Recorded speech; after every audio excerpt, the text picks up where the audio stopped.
Hello, everyone, and welcome to the next session of CME Palooza Spring 2025. I am Scott Cover, one of the co-producers of CME Palooza, and I would like to welcome everyone to our afternoon snack session sponsored by Medscape. This session is called Reversed Planning with Forward Thinking. Our moderator for this session is Katie Lucero. Katie is the Chief Impact Officer at Medscape. And Katie will be introducing herself and have the other panelists introducing themselves in a moment. But before we do that, as we do with all of our sessions, I'd first like to thank all the sponsors of CME Palooza Spring. Our gold sponsors, Med Learning Group, Medscape Education, Projects in Knowledge. Our silver sponsors, Academic CME, DKB Med, Daiichi Sankyo, Global Learning Collaborative, Helio CME, HMP Education, MedLive, and Talem Health. And finally, our bronze sponsors, Answers in CME, Bonum Continuing Education, Catalyst Medical Education, CMEology, Excalibur Medical Education, Global Education Group, Infograph Ed, Integritas Communications, Iridium Continuing Education, MedIQ, Partners for Advancing Clinical Education, Paradigm Medical Communications, PVI, and Vindico Medical Education. So there are two ways to ask questions during this and all CME Palooza sessions. You can use the CME Palooza text line to send in a question, 267-666-0CME. Or if you are watching this in the YouTube window, you can enter in questions within the YouTube chat function. We will be monitoring both of those throughout this session, so feel free to ask questions whenever you'd like, and we'll get to as many as we can.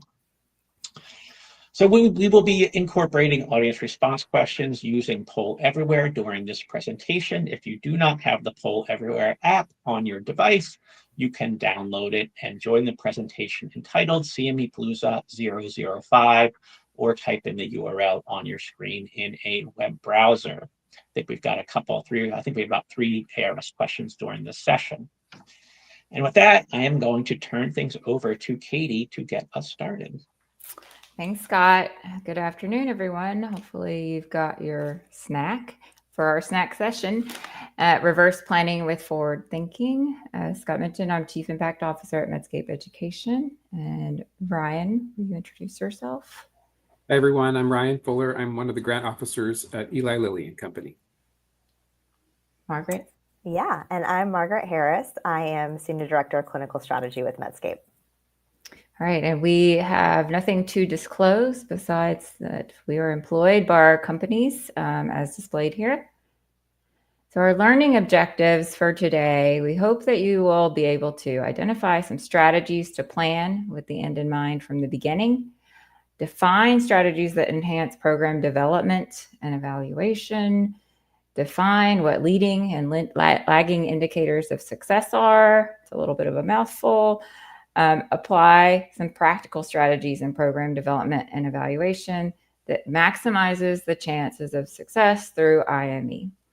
And so before we get into it, something that brought this topic front of mind for me recently was I was going on spring break with my family. I've got two girls, husband, and we were going on our first out-of-country trip, Costa Rica.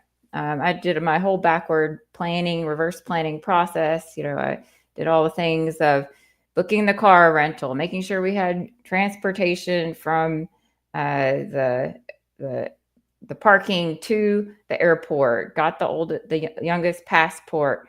I was considering everybody's preferences, their capabilities. I got a 4-year-old. What can she do? What can the 7-year-old do? What does my husband like, dislike? All of those things. And 3 days before we leave, up pops a missed opportunity. My oldest needed her passport renewed. If you've got kids under 16, remember that they expire every 5 years and not every 10 years. So needless to say, the whole trip was squashed. We had a really big missed opportunity. So think about a time for yourself, those of you listening in, that you realize you hadn't hit a goal in your IME or CME delivery or something you funded. Were you missing something vital to achieving that goal, or missing something vital to telling the story of achieving that goal? Now we want you to get into your polling And tell us, how did you make up for that miss? Maybe you did. Maybe you didn't have a chance to, like me. You know, Florida's great, but not as good as Costa Rica.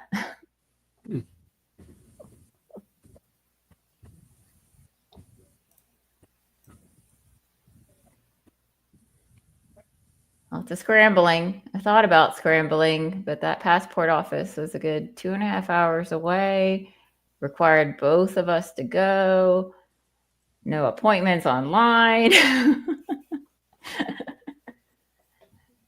All right, so it looks like our audience either scrambled to get it met or noted it for next time. And then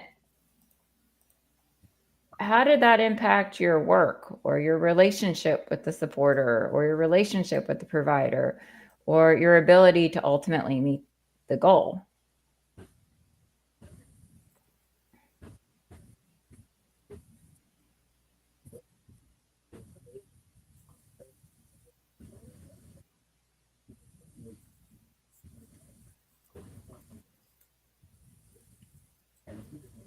Extra work, lots of extra work.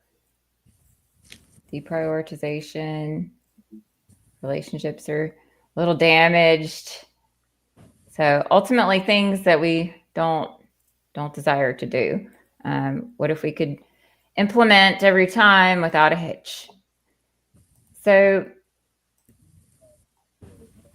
Margaret, I just shared a personal missed opportunity, but what's something in your educational planning and execution that you've experienced as a missed opportunity, and how did you deal with it? Sure. So from the provider side, a recent missed opportunity was involved a live educational intervention that we had intentionally designed with some specific instructional design elements to enhance the learner experience. And in this case, it was rapid fire Q&A as part of the content to spice up the content delivery. However, the day of execution, we realized those elements were mistakenly omitted in the content development.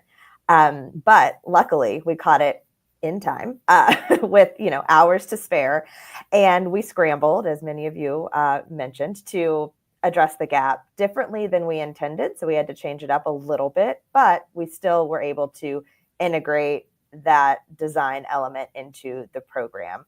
But this had an impact on team bandwidth, required deprioritizing other initiatives or tasks to compensate to meet in order for us to meet the original intent of the program the best that we could. And Ryan, how about you from the supporter side? Sure. So in my case, a common example we see many times is when we get outcomes reports, what we're looking for is the target audience. Like, was the target audience reached, and is that who, because we make sure we're clear in our call for grants who the target audience is. So in one example, a specific example, the target audience was PCPs or PAs or NPs. But then when I got the outcomes, the first round of outcome slides, it included everybody, which it had the PCPs and the NPs and the PAs, but there were also nurses and there were pharmacists included. So the data just wasn't targeted well enough.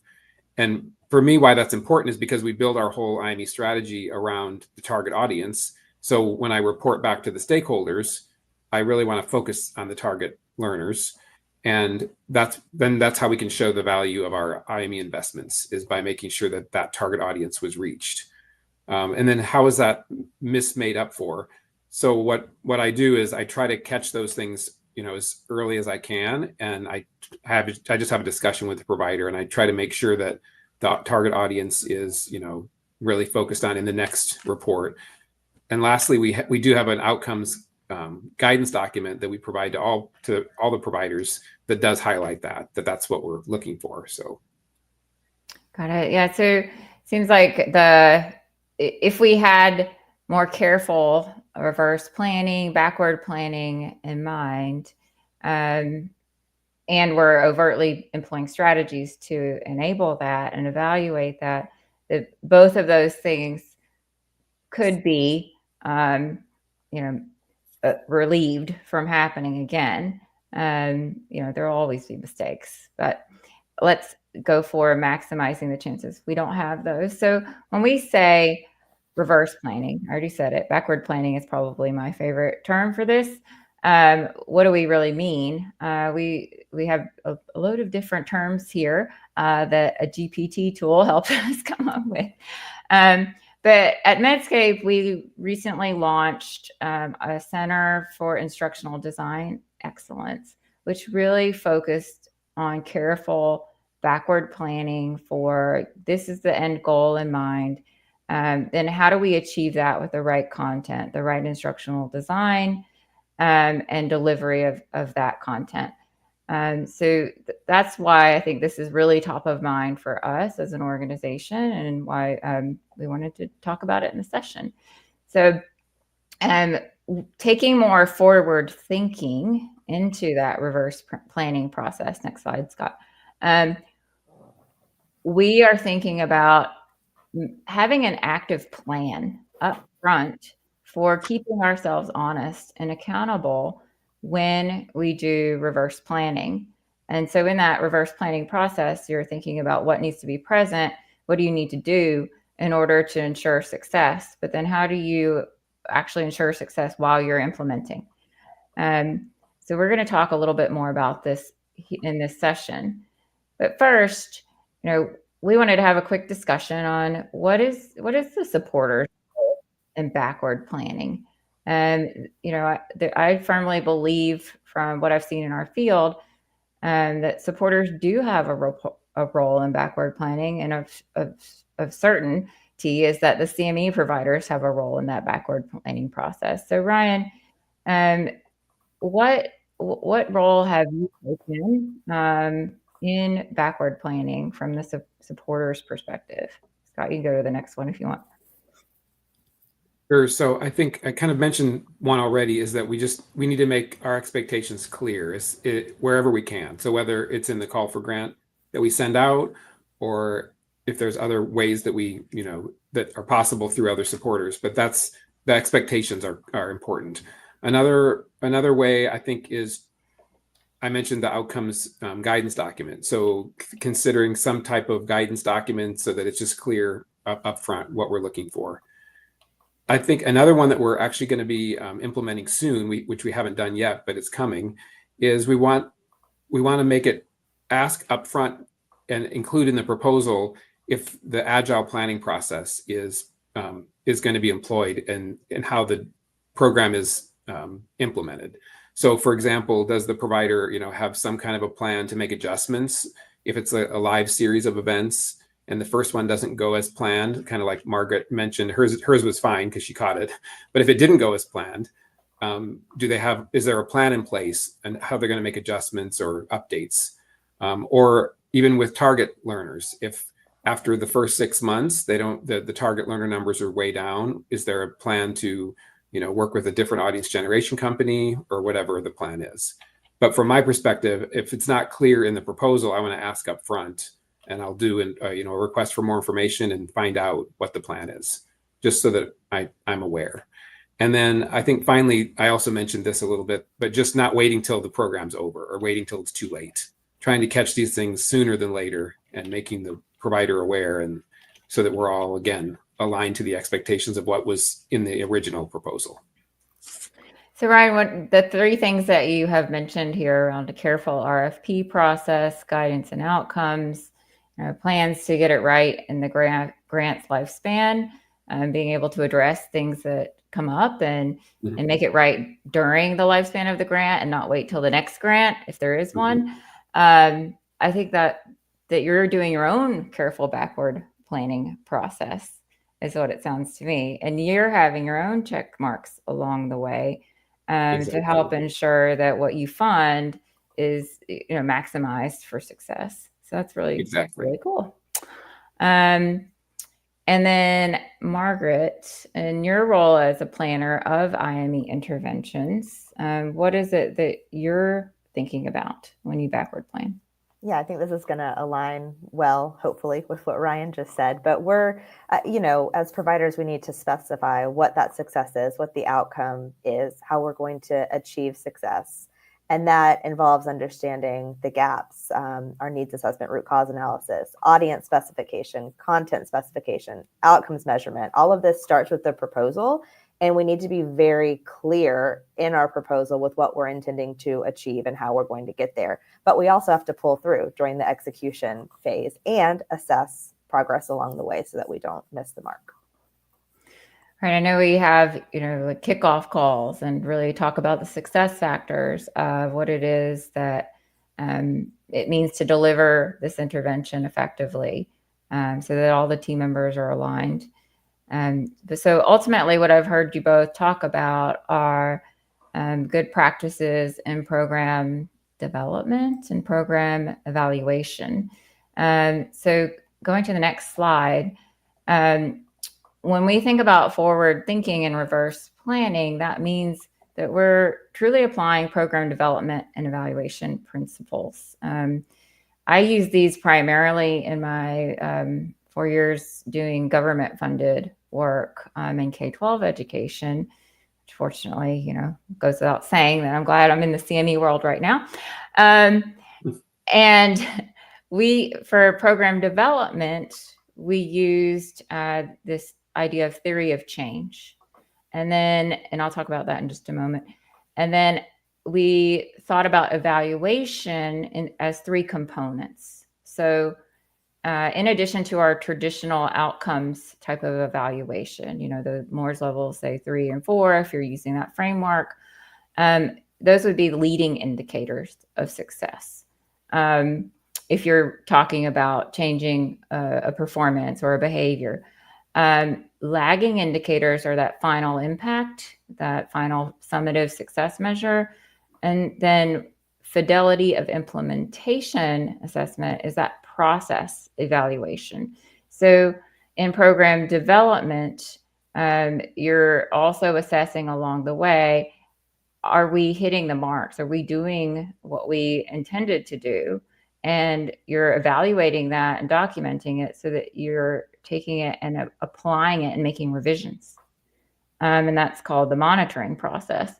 So ultimately, you're improving your intervention along the way, which I think kind of gets at that idea of agile planning or agility that Ryan was mentioning. So Ryan, will you tell us a little bit more about, I guess, Scott, next slide, about your thoughts on agile planning? Well, I would say currently, like I don't see it happening too often currently. So that's why we really started to think about what are some ways we can, just dig deeper and try to find out, more about what the plan is. Mm-hmm. So that's kind of where this is coming from, is we just want to ensure that, like you said, what is intended is what happens.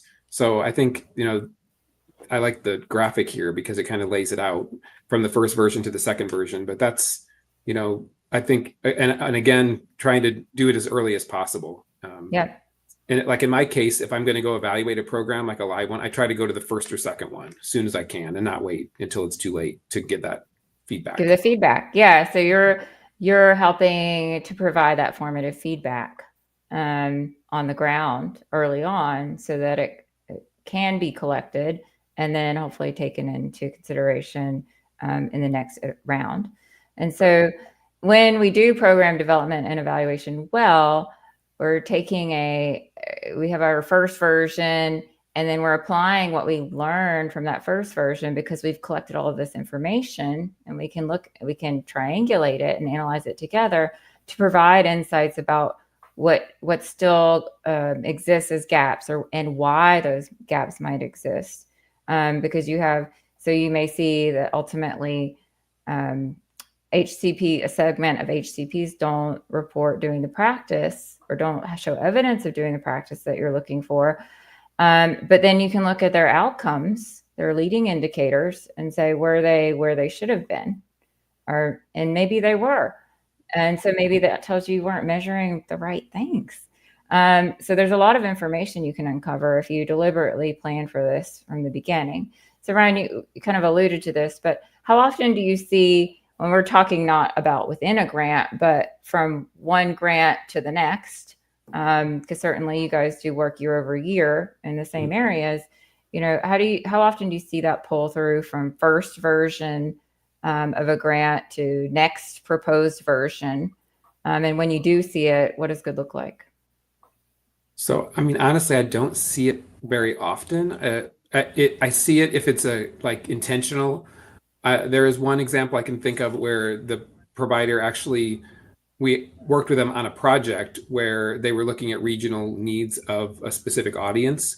And then once they got the insights around like what were the needs, the educational gaps that existed within the certain regions of the country, that informed the next proposal, and that was embedded into it but again, it was very intentional. Otherwise, I don't really see it. It doesn't seem, but providers are really responding, to call for grants one at a time. But I think it definitely could be pulled through more often than it is. Yeah, I think of it kind of as this portfolio of a research approach where you're thinking about a therapeutic area as a portfolio, as an ongoing initiative. And I'm sure you guys are thinking about it that way because you have these therapeutic areas from pre-launch to, post-launch.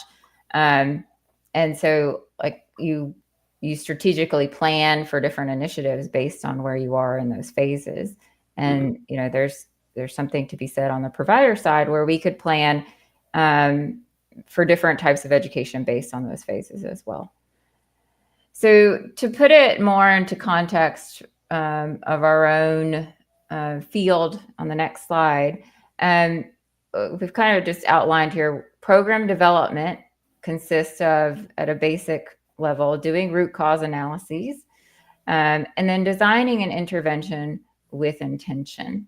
And that's taking into consideration the needs, the target audience, the instructional design elements, the type of content, who's delivering it, how it's being delivered, all of those things. And then the program evaluation piece is thinking about, what do I ultimately want to achieve, my impact goal or my lagging indicator? What are some early signs of success that come before I get there? And maybe it tells me I can tweak some things. But then even before that, what am I delivering what I intend to deliver with the quality I intend to deliver it with? And is it being received in that way? So that's that fidelity of implementation assessment plan. I see a question from the audience. Maybe this one's for you, right? So do supporters use this process when developing RFPs in a specific therapeutic area year after year? You mean what we're seeing now, kind of this process, or maybe a backward planning process? If you're ultimately, maybe it's you want to get the right treatments to the right patients. Oh, yeah, I would say, that goes all the way back to our IME strategies. Like what we, at least in our case, we already know ahead of time, like what are the gaps that we know are still existing? What are the root causes that inform those gaps? And then we develop what are the overall goals for, trying to help address those gaps. And within that is the target audience. Like who are the key target audiences who are involved in those in the whole picture. So yeah, I would say yes, we definitely do. And then because you are doing this year after year, what are you using to then make pivots during the year or in the next year of planning? We work directly with our medical affairs colleagues who are constantly assessing the environment. And so when things change, we update our strategies every year. So every therapeutic area strategy we have gets updated every year to adjust. So you're using data that's being collected along the way and disseminating it through your organization. And sorry, one more thing I can mention.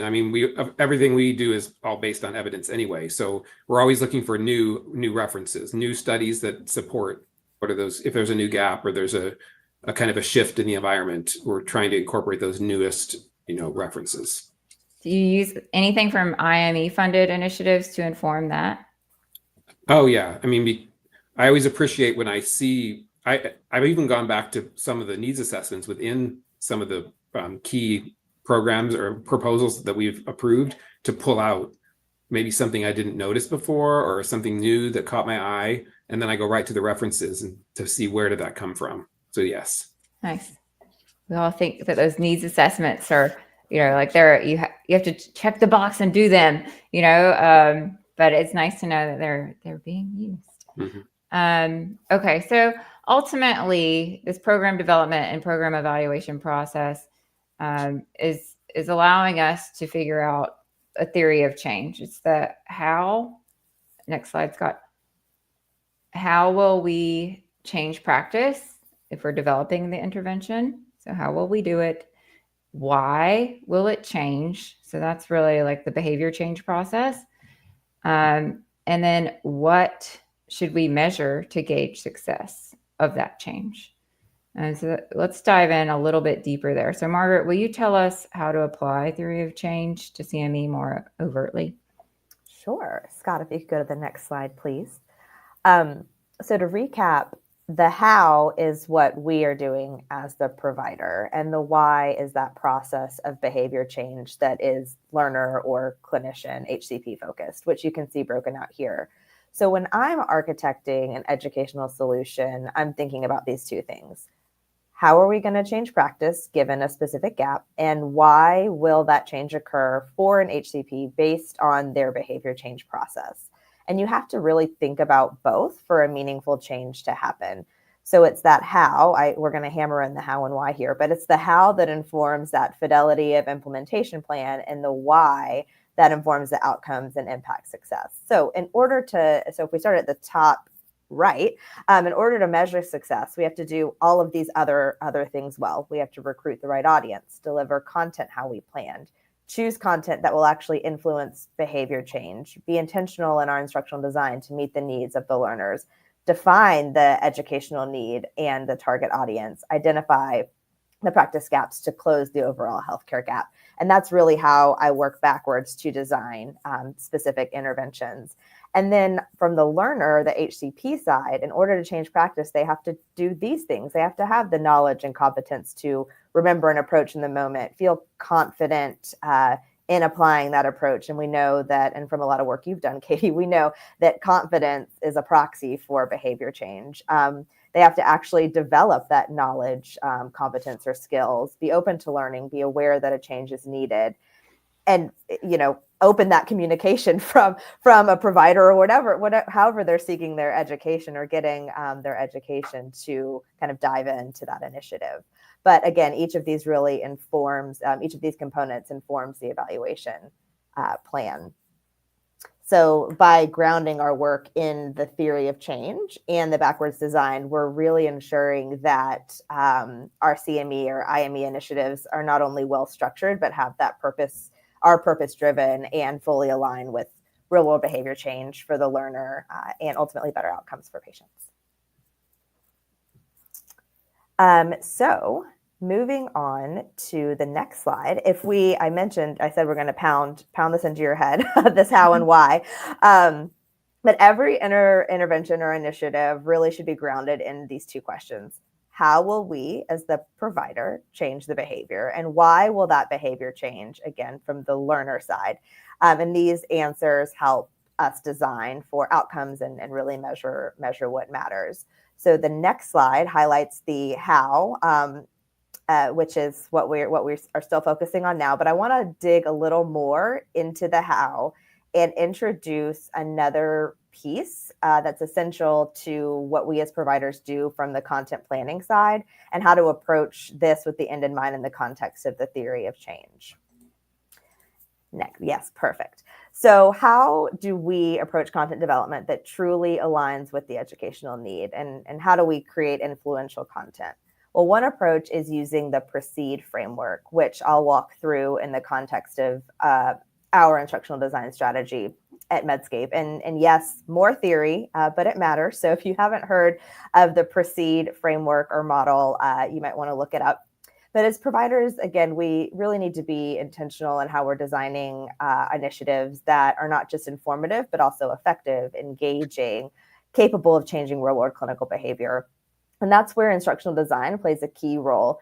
And I'm really passionate about it. I didn't mention it, but I have a background in instructional design as well. But from the supporter side, I think you can feel confident when this is done well that programs that are supported and developed through this lens are grounded in evidence and really built for impact.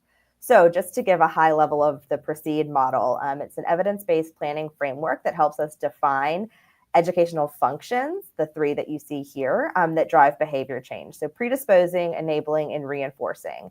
And these ensure that activities align where learners are in the stages of change and what they need to do to move forward.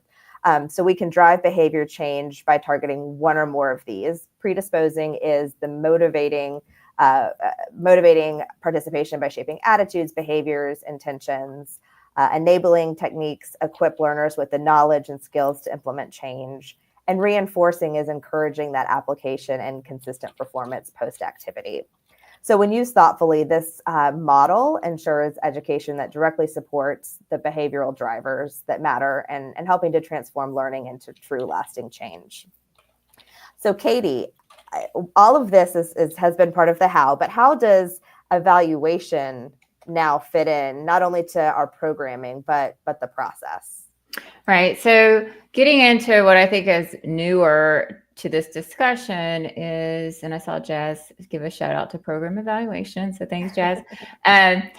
Is fidelity of implementation. So I used to, in my government supported work, I used to do these fidelity of implementation assessment plans as part of our larger program evaluation plans. And these were, like hundreds of thousands of dollars of evaluation plans on top of multi-million-dollar initiatives. So they're really big. And the government wanted to make sure that we were being accountable to what we proposed. They funded us for a reason because our proposal was convincing and it had the right elements. But how are we going to assess that we're doing that along the way so that we hopefully reach those outcomes of interest and that impact of interest? So fidelity of implementation is really just at basic level, identifying the key components of an intervention that are mapped to the how and the why. How do you think you're going to change behavior and why do you think that behavior will change? And so ultimately you're saying, were the key components delivered or presented as intended and with quality? And were they received in that way? So the components of fidelity of implementation are adherence, exposure, quality, participant responsiveness, and program differentiation. So program differentiation is going back to the evidence base on why do we actually think this will work. But starting at the top, adherence is just the basic, did you output the things you said you would output? I said I was going to have 5 trainings. I was going to have experts present the content. There was going to be case-based learning, those types of things. Exposure, were the right people exposed? Were they exposed in the right amount? So you could even get into dosage. Quality, how well were those features implemented? Yes, you had a case-based learning experience, but was it done well? Was it accurate? Participant responsiveness. This puts a new lens in some ways on those evaluation questions that we all ask in our programs, and they're all like 90% or above. But it's important that the learners are receptive to the content. Are they do they believe the learning objectives were met? Did they like the faculty?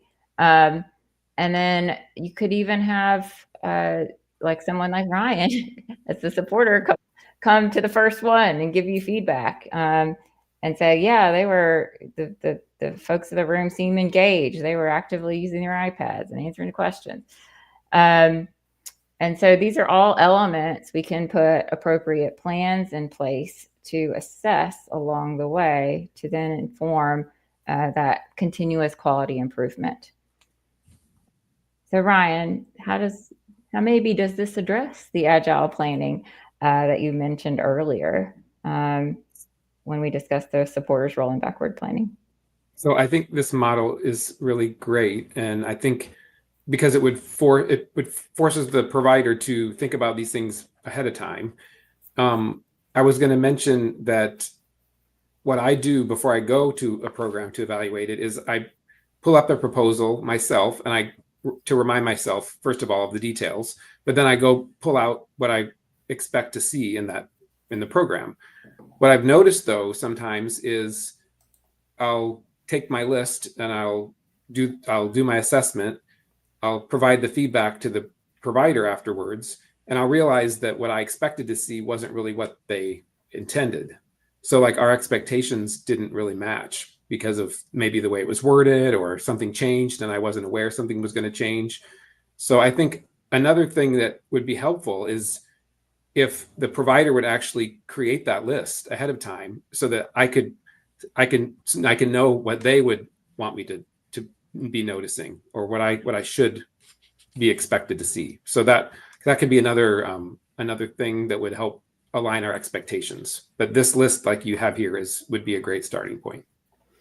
Thanks, Ryan. Yeah, we will show an example towards the end of this, which we're going to be at soon, of how this might be applied in practice. So moving into the program evaluation part, the bridge between is the why will the behavior change?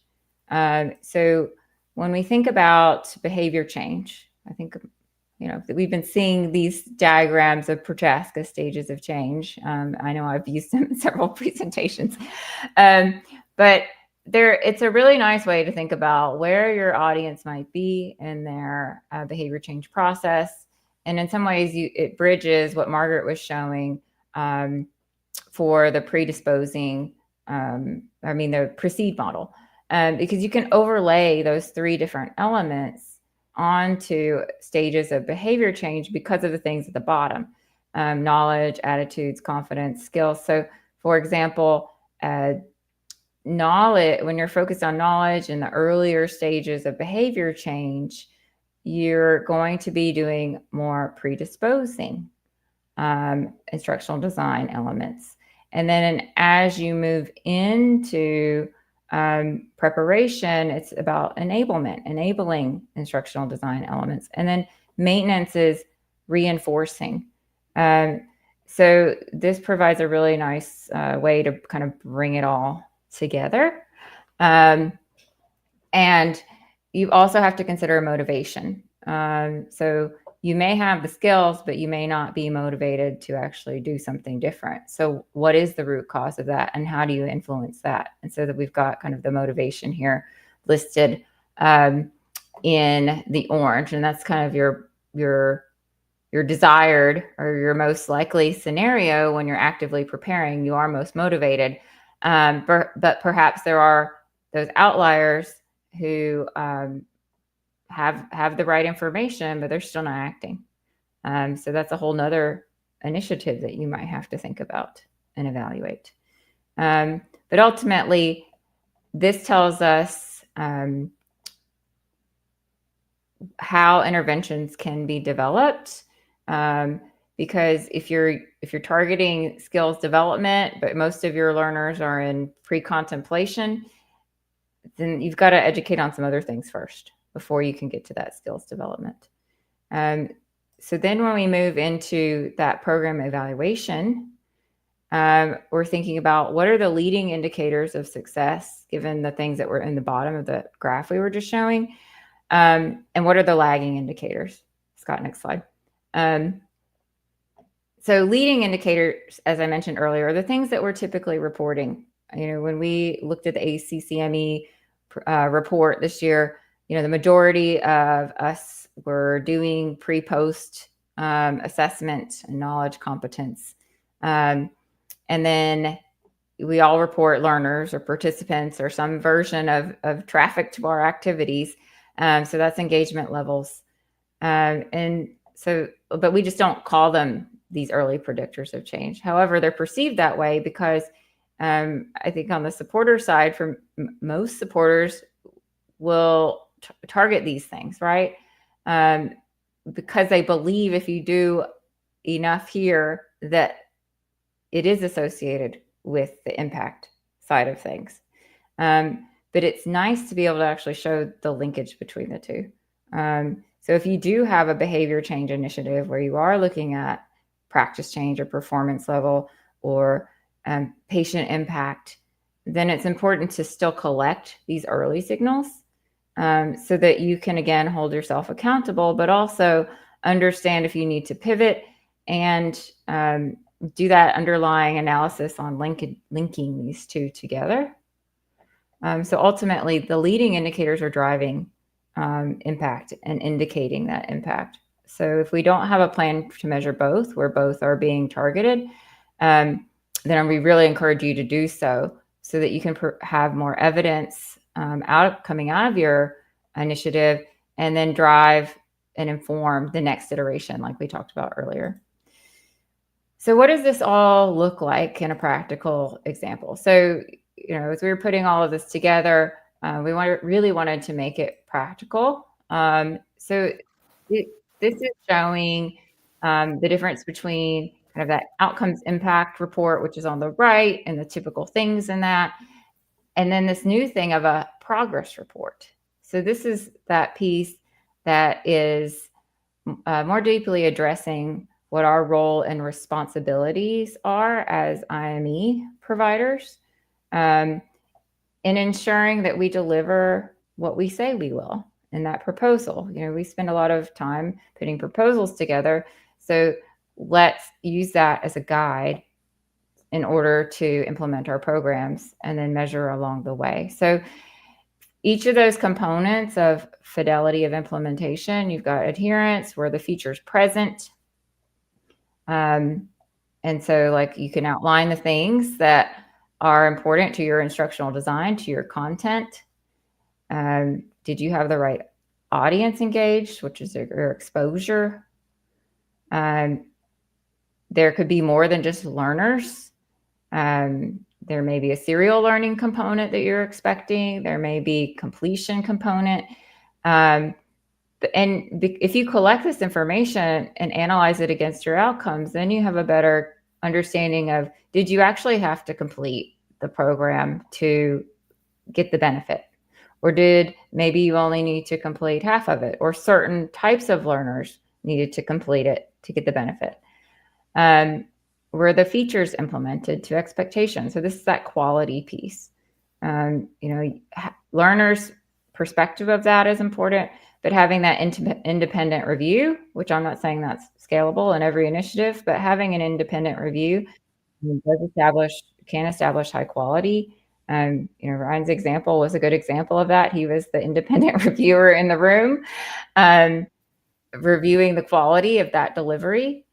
And many times supporters are there in those live events that they support. And so if it's part of a multi-component initiative, then it may be good to get feedback in a systematic way.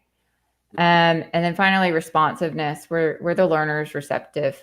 Do they intend to do something with the information? And then on the right-hand side, it's just separating out leading indicators, the outcomes, from lagging indicators, which are real-world impact. And then ideally, you would be able to link some of these things to each other to show that they're related. So Ryan, how would seeing something like this affect you as a supporter? I think I know your answer based on the things you've already said. But Well, and also I love checklists myself. So this is like music to my eyes. But it also, I think, helps to increase that accountability part, for the provider. And just, when you create something like this, then you're probably more likely to make sure that you check all the boxes, rather than just hoping that everything you said is going to happen. So this is just another tool, I think, to make sure that the expectations are clear and that you're accountable for what you said you're going to. And plus the supporter, we're the ones who supported it. So we're expecting the same thing, that we would be aligned and have the same goals. Mm-hmm. Yeah. So it seems like it's a good thing to provide is that common understanding of what it is, right? That it's going to result from this funding at a kind of bare minimum. Right. Margaret, I know that you do a lot of implementation. Is this something that you, this is something we came up with for this presentation, right? So is this something that you feel like is implementable, scalable from a provider perspective? I think so, because we're outlining, or should be outlining, it in the grant proposal anyway. So it's just a matter of translating those key elements into whatever form, whether it's this checklist or whatever that might look like. So I do think it's feasible. It's just about taking those elements and putting it in a different format.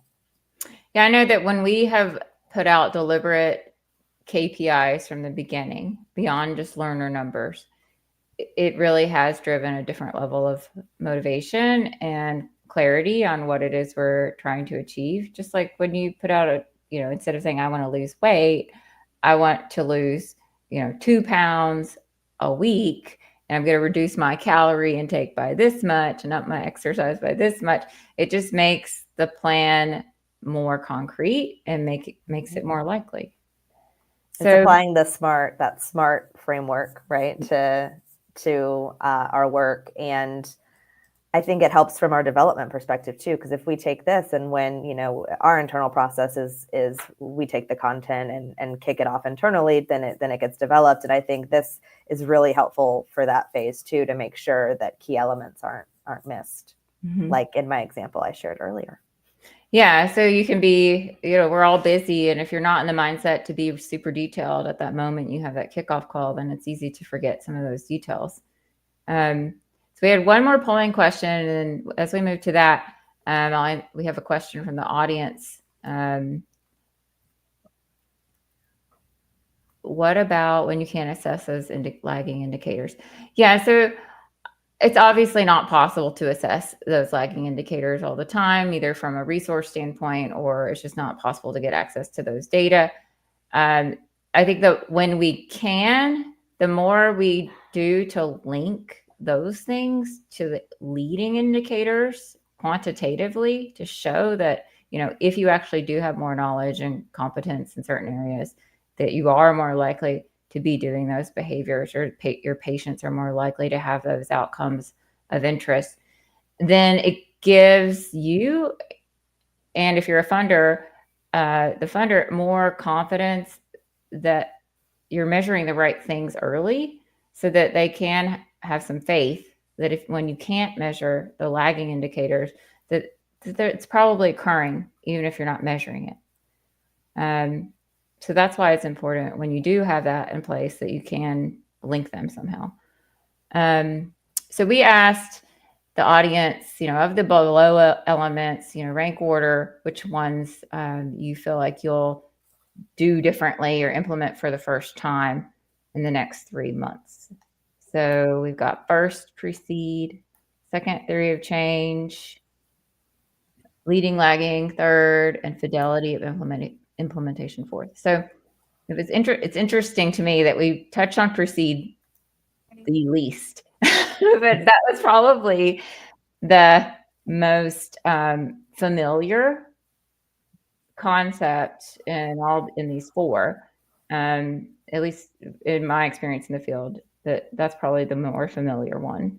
Or maybe it's the lower hanging fruit of them to take and implement potentially. Very true. Your explanation was really good, Margaret. It was. Or I left them wanting more. I don't know. So to the audience, can anybody put in chat, give us a chat and tell us, or text and tell us, if you ranked the last two lower, what is it? Because you need to know more information, or it just doesn't seem scalable to you? That was going to be my question, Katie, especially the last one. Like, that one to me seems like it wouldn't be that difficult to implement sooner than later. So I'm curious why that's ranked last. It's a problem with one question to assess something. We don't get the underlying details. We didn't backward plan that one very well, guys. We can send a follow-up. I make good.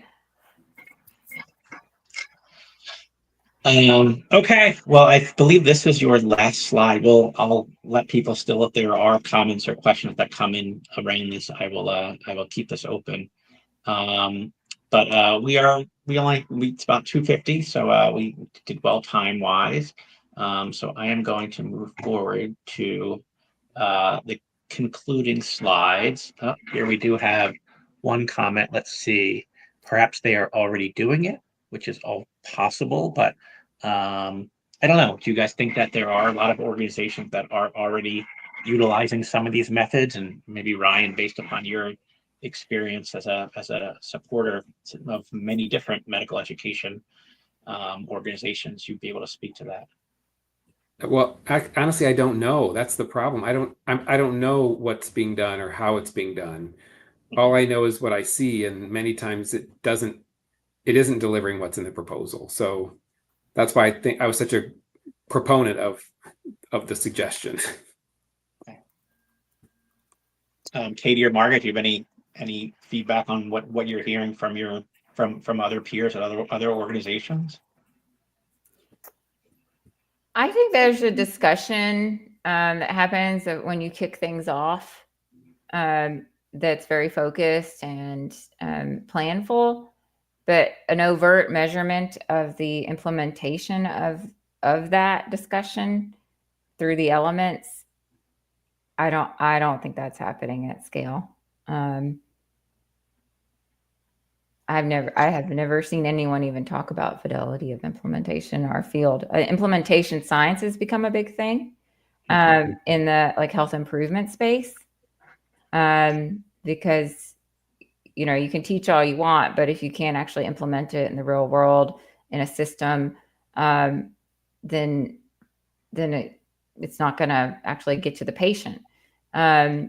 So that's all the science of how do you actually get something in the workflow of HCPs or in the care of patients in that journey.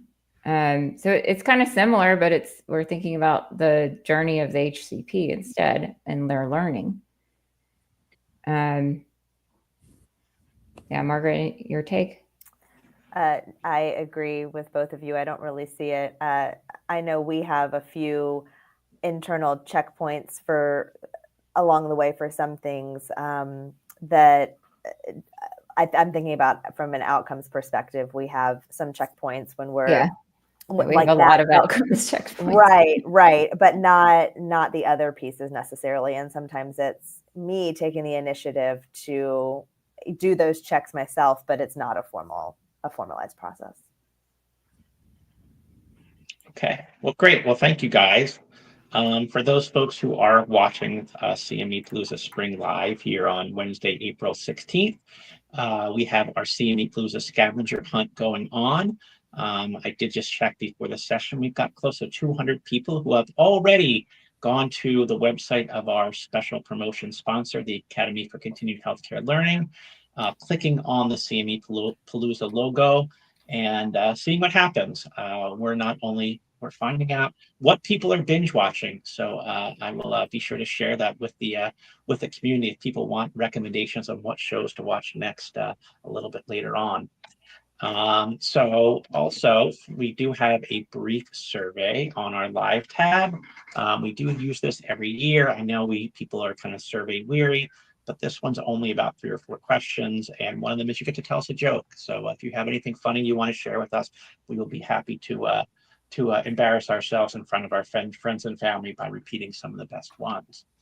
And for those folks watching this, if you want to view the next session, about 7 minutes, just go to our live page, click on the appropriate session link, and that next session will start shortly. So with that, I would like to thank Katie and Ryan and Margaret for joining us this afternoon. Thank you to everyone who has been watching, and we will see you soon. Thanks, everyone. Thank you. Bye-bye.